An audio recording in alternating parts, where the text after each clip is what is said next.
Hey everybody, it's Eric, 80s Horror Man here, and welcome to my end of month haul for the month of July.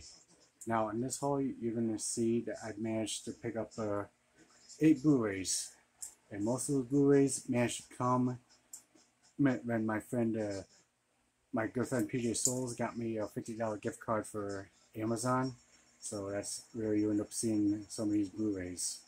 So, without further ado, let's get started. First one, I ended up picking this one up for like 20 bucks. And this movie was recently in theaters like last year and managed to come out on DVD and Blu-ray like earlier this year. And it's another superhero movie from DC Comics. I haven't got a chance to watch this yet. And that's Aquaman and the Lost Kingdom. So this is part 2 in the Aquaman movies from DC Comics.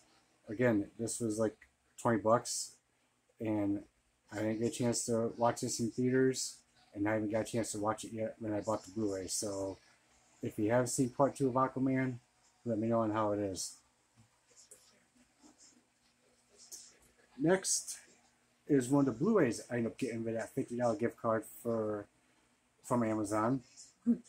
And I ended up watching this movie for the very first time just yesterday, and I thought the movie was alright, wasn't really too bad. And that's Meridian. Now this movie goes by different titles, like this goes by like Meridian, Kiss of the Beast, and The Ravaging. So Meridian is basically where this woman, she goes to this castle in Italy, and she's like caught like in a love triangle with this guy who's like repulsive but other times enchanting, and a creature of the night whose gentle eyes and touch to reveal his infinite love and devotion. So she's caught in a love triangle with a guy who could be enchanting and a guy who's like a monster. So I thought this movie was alright. Wasn't really too bad. So Meridian from Full Moon. Figured I'd check it out. Next is another Blu-ray that I ended up getting from Amazon with that gift card. I remember seeing the cover art to this on VHS at the times, and I never bothered renting this movie on VHS because I thought the cover art just kind of creeped me the hell out. But not only that, but it's also like when I looked at on the back and seeing some of the pictures from this movie kind of creeped me out as well. But I ended up watching this for the first time, and this movie was weird, but it was not bad. And the movie I'm talking about is Netherworld. Yeah, so this cover art I remember seeing on VHS a long time ago, and I never bothered renting this movie because this cover art just kind of creeped me the hell out. So again, I ended up watching this movie for the very first time, and it was weird, but it was not bad. So Netherworld, another one from Full Moon. Next, another one I ended up getting with an Amazon gift card. And this movie has Lance Henriksen and Jeffrey Combs in it, and I think this movie is a remake to Vincent Price's original movie, which I never heard or seen. To tell you the truth, I don't think I'd actually seen any of movies of Vincent Price except for Edward Scissorhands. That's the only one I saw of his. But the movie I ended up getting it that I think is a remake is The Pit and the Pendulum.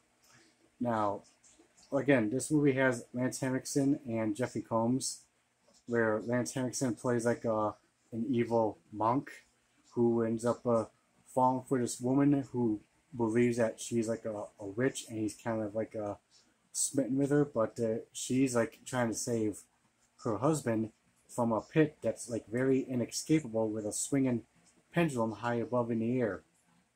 And I thought Lance Henriksen did a pretty good job playing the evil monk named Torquemada. So The Pit and the Pendulum, not bad. I thought this was actually very interesting.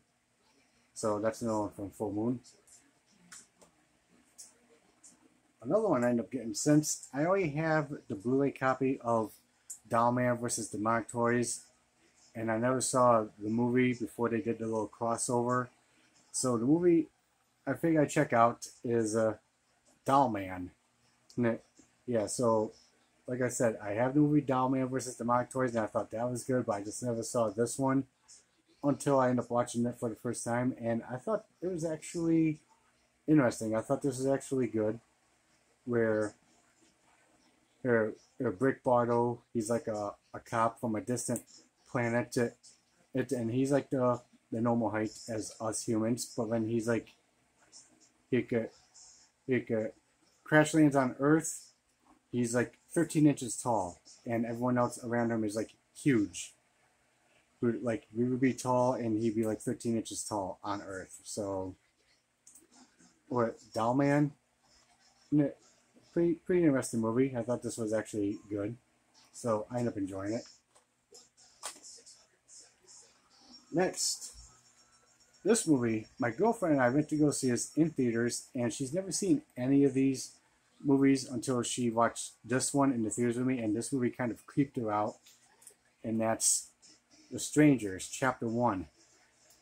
So this movie basically like a prequel to show how these three masked assailants became known as the Strangers when they terrorize a couple, when their car breaks down and they end up going to a remote cabin, and they're being terrorized by the three masked assailants that became known as the Strangers. I thought this was actually good. I thought the director, Rennie Harlan, who's known for directing Elm Street 4, Die Hard 2, Cliffhanger, and so much more, I thought he did a pretty good job directing this one, so looking forward to seeing how Chapter 2 turns out. So, can't wait.